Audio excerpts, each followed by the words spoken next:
Kalau untuk tokoh sirah tingkatan 1, 2 dan 3 seperti Saidina Abu Bakar As-Siddiq, Umar Al-Khattab, Uthman bin Affan, Ali bin Abi Talib, namanya agak sinonim. Ceritanya biasa didengar. Jadi para pelajar, anak kita yang belajar kat sekolah sana tak rasa bosan. Kan? Sebab dia orang masih dekat di hati. Tokoh-tokoh para sahabat berkenaan. Tapi masuk tingkatan 4 dan tingkatan 5, mereka akan berjumpa dengan nama tokoh Syekh Tahir Jalaluddin, Said Jamaluddin Al-Afghani. Oh, siapa tu Ustaz? Kan? Rasa macam jauh je. Kan? Jadi bila jauh dengan mereka tu, saya cuba bawa dekatkan di hati mereka menerusi teknik nyanyian nazam. Saya rasa lepas ni kan anak murid saya tak sabar nak menyanyi ni. Dia hafal nazam tu. Pengacara pengurusi tanyalah dia kan. Suruh dia nyanyi. Sampai malam kita nyanyi hari ni. Saya rasa cukup sekadar itu penerangan saya berkaitan dengan teknik nazam. Terima kasih Ustaz. Itulah Ustaz yang berminda inovasi. Dia lihat persekitaran, pelajar suka menyanyi, dia adaptasikan nyanyian itu dengan pelajaran. Ya, bagus Ustaz. Diharapkan guru-guru lain pun dapat berinovasi seperti itu. Bagi kita ingin melihatlah lebih lanjut tentang pelajarnya. Adik Anis. Bagaimana perasaan adik Anis apabila mengikuti pelajaran Ustaz dalam hal nazam ni? Boleh berikan pencerahan? Terima kasih pengerusi majlis. Nazam ini sangat bagus kerana senang untuk dihafalkan. Pelajar sekarang lebih mudah untuk menyanyi sambil belajar. Kerana dari situlah secara tidak langsung mereka dapat pelbagai maklumat dan juga isi-isi tentang tokoh-tokoh Islam tersebut. Saya akan bernazam sedikit tentang Syekh Tahir. Ya, silakan. Syekh Tahir, tokoh pemikir di tanah air, di Bukit Tinggi, Sumatera Barat beliau lahir.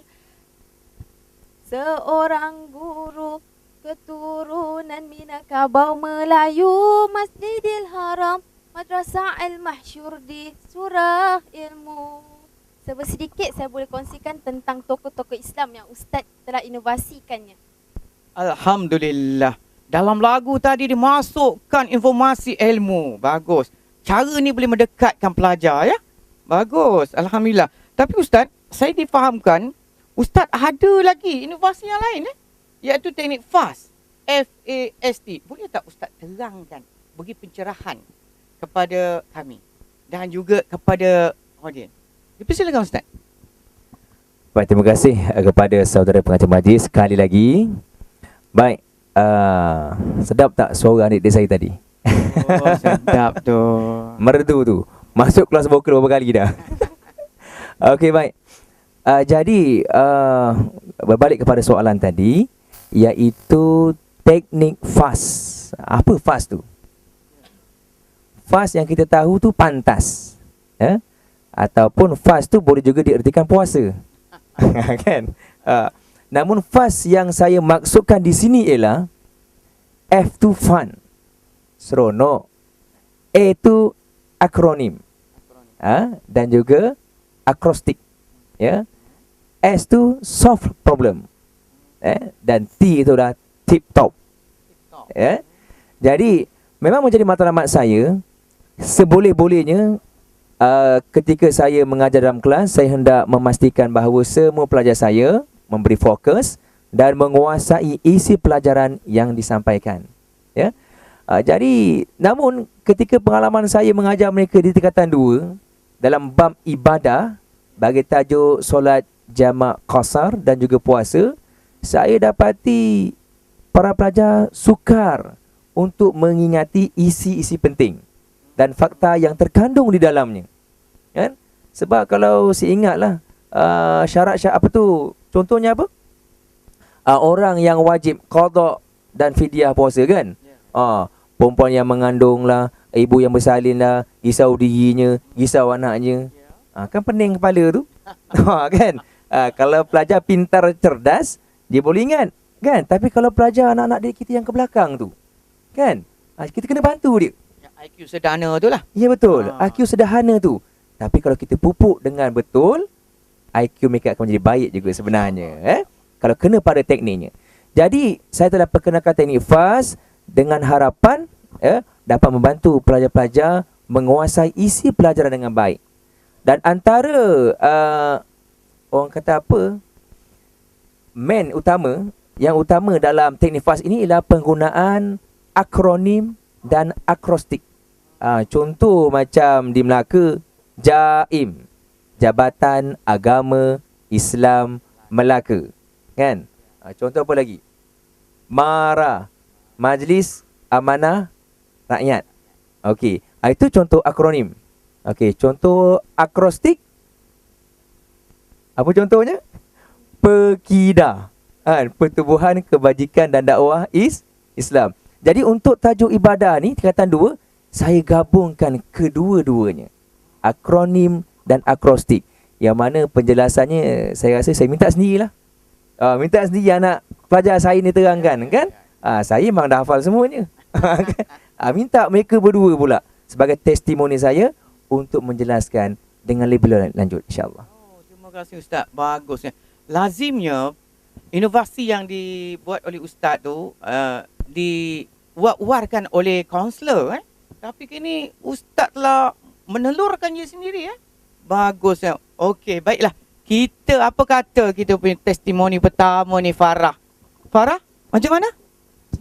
Terima kasih. Cerita sikit Farah. Okey, pengalaman saya mengenai teknik FAST ini, saya telah diperkenalkan dengan teknik FAST ini selama 3 tahun. Okey, sepanjang pembelajaran saya menggunakan teknik FAST ini, saya rasa saya lebih mudah faham dan mudah mengingati apa yang diajar dan mudah menghafal fakta-fakta dengan lebih mudah. Sebab fakta-fakta yang terkandung di dalam buku-buku teks di sekolah selalunya panjang dan sukar untuk difaham. Jadi dengan adanya teknik FAST ini, saya dapat memendekkan fakta-fakta tersebut. Saya akan beri 2 contoh antara fakta yang telah dipendekkan. Ini pendidikan Islam dalam bab ibadah. Puasa.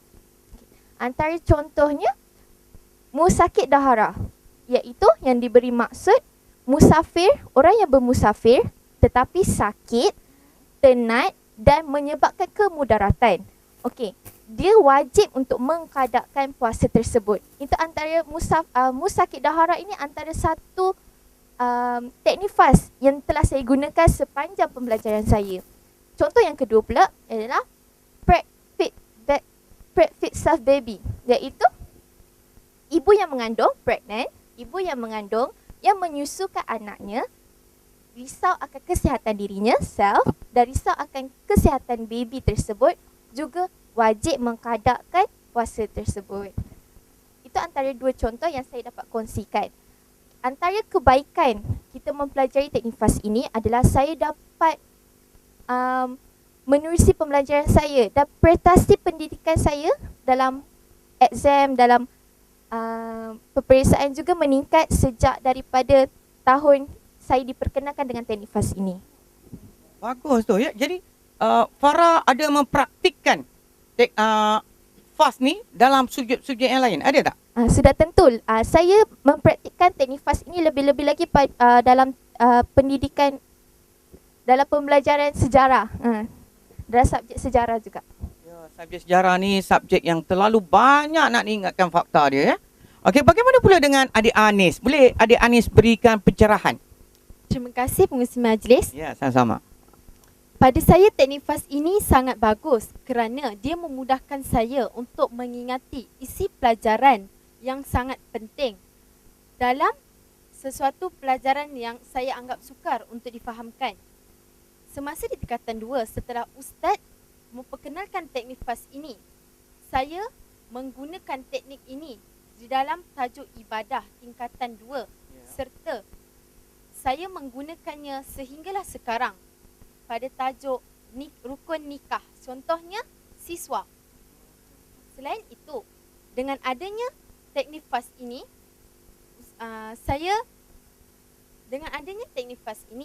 saya tidak perlu lagi bersusah payah untuk membaca dan menghafal fakta-fakta yang penting, kerana teknik FAST ini hanya perlu mengingat isi pelajaran yang sangat penting.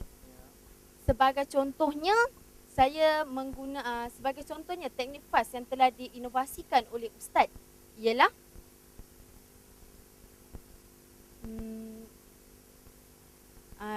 dalam syarat yang diharuskan solat jamak dan kasar, iaitu Maks Mardes. Mak ialah tidak bertujuan untuk maksiat. Mar mestilah melebihi 2 marhalah, dan juga des mengetahui destinasi yang dituju. Akhir kalam, saya sangat berbangga dengan inovasi yang Ustaz adaptasikan ini, kerana saya dapat menggunakannya dengan lebih mudah untuk mengerti fakta-fakta dan juga yang membantu dalam sesi pembelajaran seharian saya. Sekian, terima kasih. Okay, saya nak tanya sikit Anis. Bagaimana dengan kawan-kawan yang lain? Okey, mereka boleh ikuti? Ya, mereka memang boleh ikut, kerana mereka tidak perlu lagi menghafal dan membaca sepanjang-panjangnya. Kerana dengan adanya teknik FAST ini, lebih pendek dan lebih padat yang kita boleh ingat. Jadi IQ yang sederhana pun boleh Boleh. guna, Tadi Anis ada menyebut tentang teknik FAST digunakan dalam rukun nikah. Saya ingat rukun nikah tak payah teknik FAST. Semua boleh ingat tak? Okey, boleh? Boleh. Okey, terima kasih Anis. Bagus Anis. InsyaAllah semoga Anis, Farah dan kawan-kawan menggunakan teknik ini dapat cemerlang dalam SPM nanti. Allah. InsyaAllah. Tapi Ustaz ni nampak masih muda kan? Agak-agak Ustaz ni umur dalam 28 ke ni? 25. 25. Alhamdulillah, memang tampak segak dan bergaya. Boleh tak Ustaz buatkan rumusan tentang inovasi yang Ustaz telah lahirkan ni untuk para pelajar kerana Allah? Dipersilakan Ustaz, cuba berikan rumusan. Baik, terima kasih kepada saudara pengacara majlis sekali lagi. Baiklah, beginilah khususnya buat para guru yang turut bersama pada hari ini, juga hadirat anak-adik pelajar. Sebenarnya setiap hari ataupun kebiasaannya guru-guru ada melakukan inovasi. Setiap guru yang mengajar dalam kelas ada melakukan inovasi. Namun sejauh manakah inovasi itu benar-benar ditonjolkan, atau dimurnikan, agar ia memberi manfaat kepada semua warga pendidik yang berada di luar sana.